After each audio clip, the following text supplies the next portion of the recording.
She is indeed fearfully rich, Quint, but her pedigree ain't good enough for you." "Don't be such a snob, Bane," the Viscount said. "With a father as rich as Croesus and a duke for a grandfather, she will surely pass muster. The bluer-blooded girls ain't got dowries big enough to help Quint, and this could be a perfect match."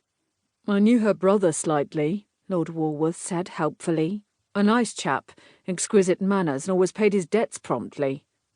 "Did you ever see her?" the Duke asked. Lord Walworth shook his head. "She's a country mouse, I'm given to understand. Never been up to London, although her sire has a big house on Berkeley Square." "I wonder if she's pretty," the Duke mused. "All little kitties purr the same in the dark, Quint," the Earl noted practically. "True, but one must sit opposite them at the dinner table," the Duke quickly riposted, and his friend laughed. "So we are agreed then, gentlemen," the Viscount said. "We are to seek suitable brides next season, and marry at long last. Just think, Quint, when Hunter's Lair is in prime condition again, what parties you'll give for us all." "What parties his wife will give," Lord Walworth said gloomily. "And our wives had best be in her favour, or we won't get invited." "You will always be welcome at Hunter's Lair, Dree, and Ockie and Bane too. Remember, a man is master of his own house. You are my best friends, and have been since our days at Eton, and it's not going to change because of a mere woman.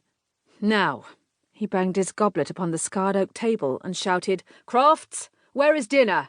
"I'll bring it right in, Your Grace," the manservant said with a bow. "Mrs. Crofts didn't want the venison to be overcooked." He hurried out of the panelled old great hall where the Dukes and Earls of Sedgwick had dined for centuries. Hunter's Lair was a large house, but it had never been modernised, not even in the Stuart era, when almost every great house in England had been redone to include large public dining rooms with marble fireplaces. Quinton Hunter was the 9th Earl and the 4th Duke of Sedgwick. The first Duke had been created in 1664, several years after Charles II's restoration. The earldom had come to them in the time of King Henry VIII. Prior to that, 14 Baron Hunters descended from the year 1143, and before that the heads of the family were baronets. Saxons, who had wisely supported William of Normandy over Harold Godwinson, only to find their thanedoms turned into baronetcies and fair Norman wives in their beds. It was a long and proud heritage. The present house was built upon the ruins of the original Saxon hall and a second house which had burned in the reign of Henry VII. The third house had stood in its present incarnation since the year 1500.